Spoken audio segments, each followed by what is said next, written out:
Hey, what's up, everybody? This is the KMN 1971 back with my first comic book collection spotlight of 2019. This time around, I am going to be covering one of my all time favorite characters in comics and probably in fiction in general, Conan the Barbarian. Conan has been a staple as far as I've been collecting, dating back all the way to almost the beginning. I started off just as a kid reading Spider Man and Superman comics, and of course, we all venture out and try, other comic book properties. And I was definitely all in on Conan as a young kid. My parents stopped me from reading Conan because they thought it was a little bit too violent back in the day, which I'd have to say they were probably right. But I still ended up finding a way, as we all tend to do, to get my Conan comics. So probably back about 5, 6, maybe even 7 years ago, I started to go after all those quote unquote key issues that I'd always wanted as a kid. I could never find them around in my local area. And I started, shortly after picking up my Hulk 181, Conan the Barbarian #1 was the next one on my list. So, without any further ado, I'm just going to go through what I consider to be the highlights of my Conan collection. And a special shout out to Comic Quarter 410 for back in the day, about 6 years ago. I watched his Conan collection videos over and over and over again, and it kind of gave me the map of some of the stuff that I wanted to go after. So, without any further ado, let's get it on. So, starting off right from the beginning, Conan #1, Conan the Barbarian #1, first appearance in comic books of Conan, and done by the classic creative team of Roy Thomas and Barry Windsor Smith. According to one of my comic book dealers, he said this was one of the first issues that sold out immediately and was going for a premium back in the day. I want to say he said back in the early 70s, this was like a $10 book the month that it came out, which for early 1970s is pretty crazy. So they went on to have a creative run on this particular title from issue 1 all the way to issue number 24 with a couple of fill-ins by Gil Kane. So here's issue number 1, number 2, and many, including myself, consider this to be the high point on the Conan series. Number 3, which is also a very sought after issue. I guess it's one of those low distribution things that tend to happen over and over again. Number 4, 5. Now these next 4 are probably just in fine minus condition, but I found them in a dollar bin probably about 3 years ago, so you can't really complain. Number 6 is probably the most worst for wear, probably just maybe a 5.0, 5.5. Number 7, the first appearance of, I believe, Top Ammon or Top Ammon. Number 8, number 9, 10, double-sized issue, 11, 12, make a little room,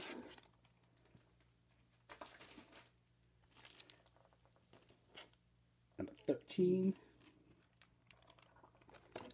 number 14, which is the first comic book appearance of Elric, number 15,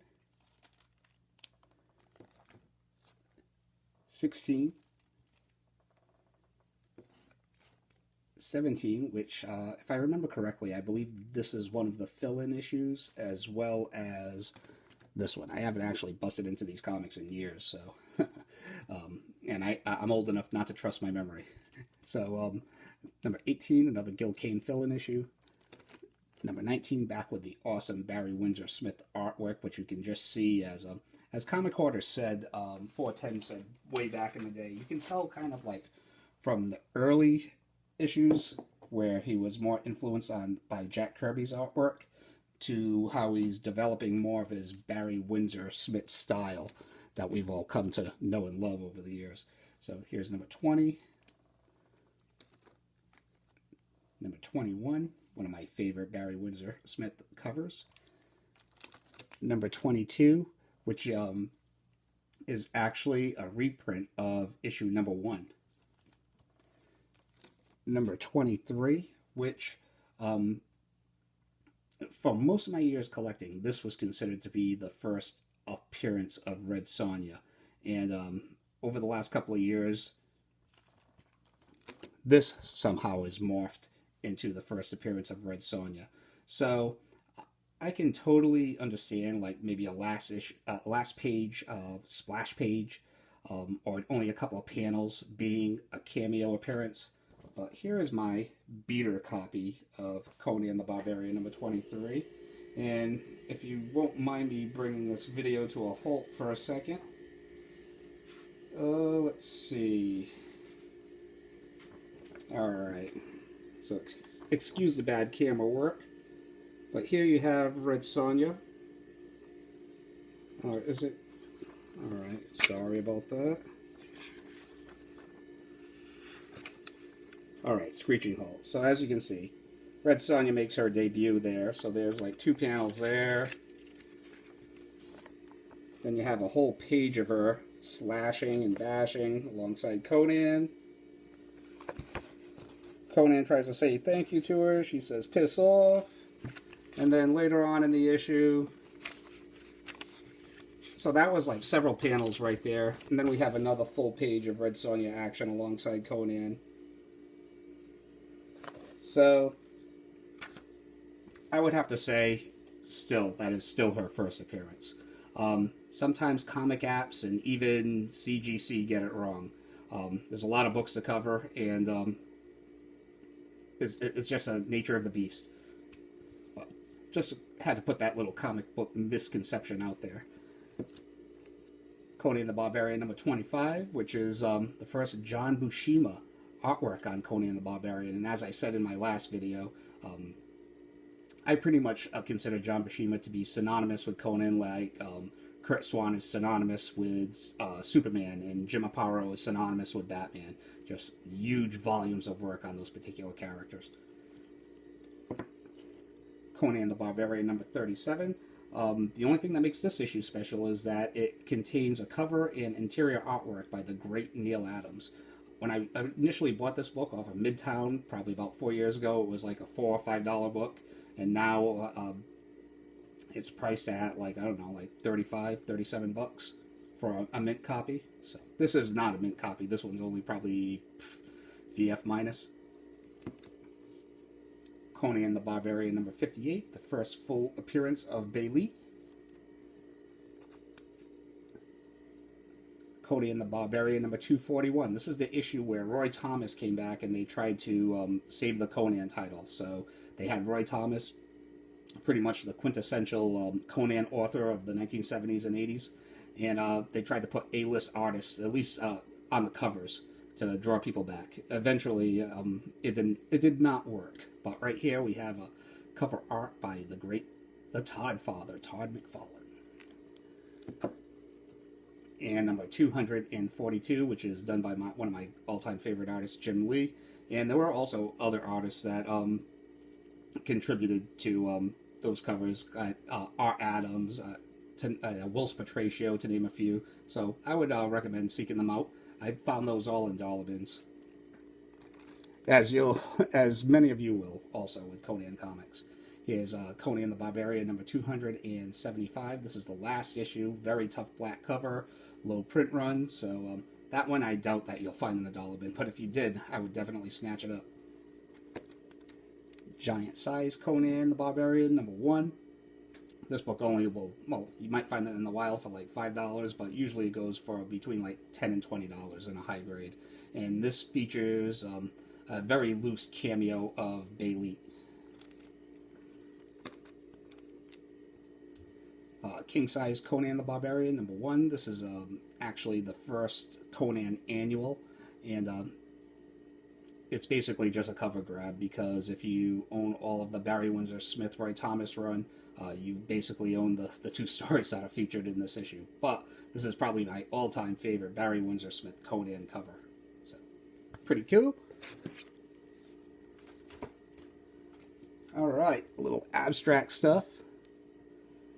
Monsters on the Prowl, number 16, which features the first appearance of Tulsa Doom, who, along with Toth Amon, are one of the very few recurring villains for Conan the Barbarian. Just a little warning for try to avoid any confusion. For some reason, Tulsa Doom is not an African American, or African rather, in this comic. He's just a white blonde dude. So I don't know when they changed the ethnicity of the character actually, but there you go. Hope that didn't come out too awkward. King Conan number 8, the first appearance of Crom, Conan's god in comics. Just a little throwaway there, but once again, picked it up for like $2 a couple of weeks ago. What If number 13, a book that's kind of hot right now, and as I said in my last video, if you're a Conan fan and you can find this on the cheap, go for it, but I would not pay a premium for this, and I would not invest on a long-term speculation on this particular book. More Conan morphing into the regular Marvel 616. What If Conan the Barbarian, number 43. This is the issue where he ends up throwing down with Captain America. What If, number 39. What If Thor battled Conan the Barbarian. And this was one of those books from way back in the old school. As a kid, I read this book from cover to cover multiple times. Definitely a childhood favorite. And What If from Volume 2, number 16. What If Wolverine battled Conan the Barbarian, and one of my all-time favorites. This takes place during issue 115 of Conan and the tail end of the Dark Phoenix saga. So Uncanny X-Men 137, 138. So great What If story, dirt cheap. This is one of the books that made me like a YouTube comic book community junkie as far as watching videos. This was just one of those books that doesn't go for anything, but as soon as you see it on a video, you're like, I want that in my PC. Wolverine versus Conan. Hells to the yeah.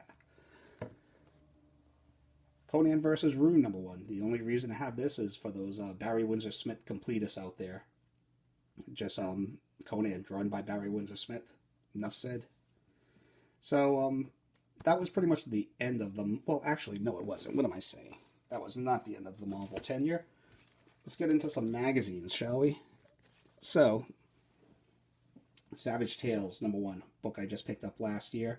And aside from Conan the Barbarian, number 1, definitely the most sought-after Conan back issue out there. Not necessarily because it's Conan, but more because of it's also the first appearance of the Man-Thing in a backup story. So, love that book.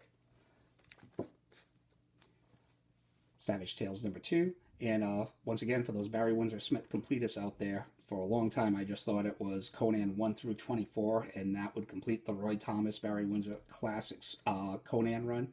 But I was wrong, and I found out about that by accident last year.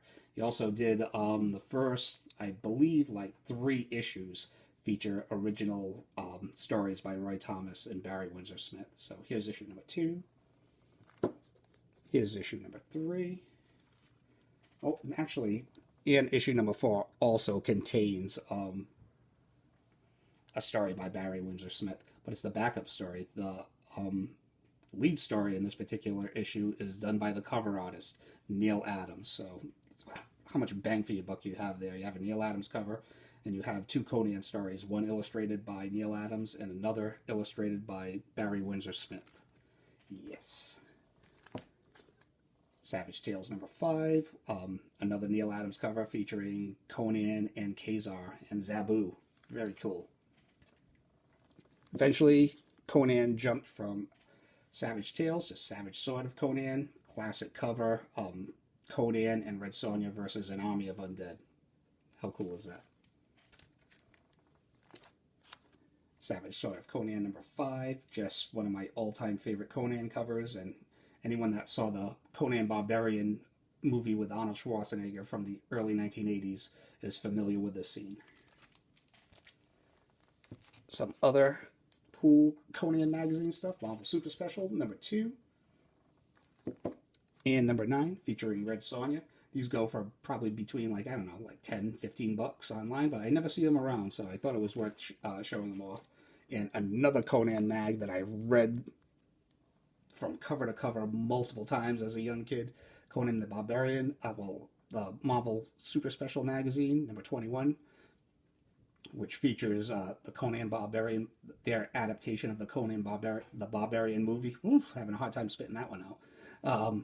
Love this. My parents, obviously, I was too young. I did not see this until when it came out on cable, maybe years and years later. But love this adaptation. Read this, like, I can't tell you how many times. Love this cover. I would highly recommend it. You can probably get it online, once again, between that $10-15 range in high grade like this.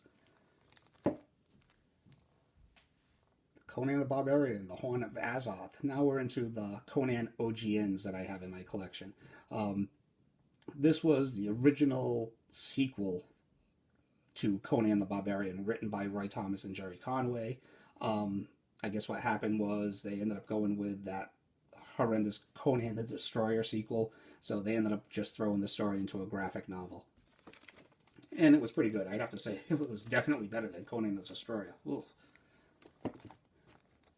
Conan the Reaver was pretty good. Conan of the Isles. Another one which starts chronicling the last days of Conan before he was never seen again. And Conan the Barbarian in the Skull of Set, done by the Dream Team, the Master of Kung Fu Dream Team of Doug Moench and Paul Galassi. Probably my favorite Conan graphic novel that I own. There's also, as far as I know, The Ravagers of Time, which was just featured in a Vin Crew video not too long ago, and Conan the Rogue, which are both graphic novels that go for a premium price. I guess the only other collectible that I didn't really show were the last issue of Savage Sword of Conan, which goes also for a premium, but not something that I really want to pay a premium for. Alright, so let's end it off with some Dark Horse Conan stuff. So after Marvel ended up relinquishing the rights to Conan, it went over to Dark Horse, and they really grabbed the torch and ran with it.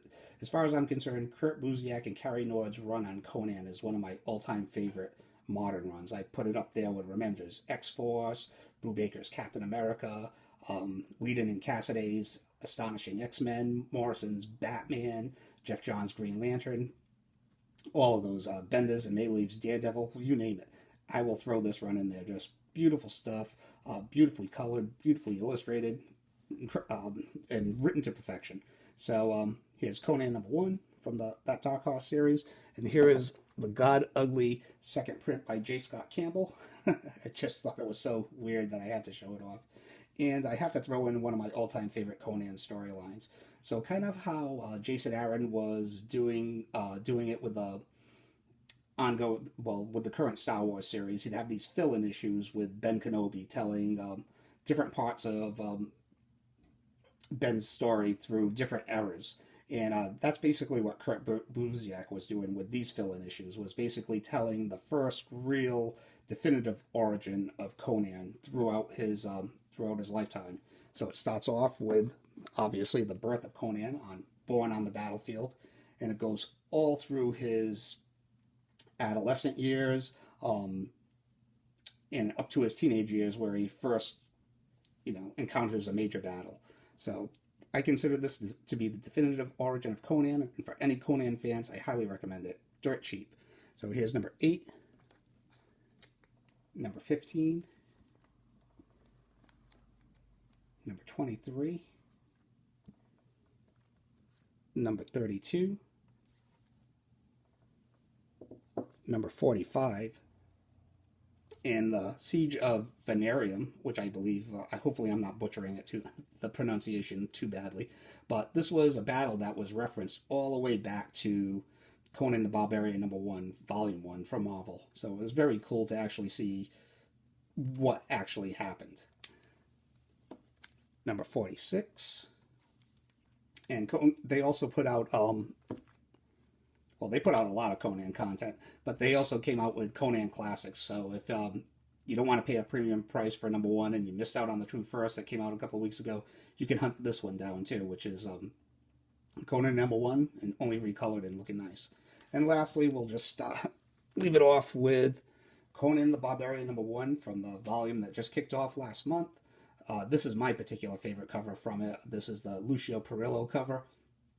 Beautiful stuff. One of my favorite cover artists out there right now. And yeah, that's about it. So if you're just getting into the Conan series and just dipping your toes in the waters, hopefully this can give you a little roadmap. Like I had a roadmap a couple of years ago, thanks to Comic Hoarder 410. So that's all I have for this week. I will be back in a couple of weeks with my monthly comic book haul. Thank you all for watching, liking, and subscribing. And yeah, take care. See ya.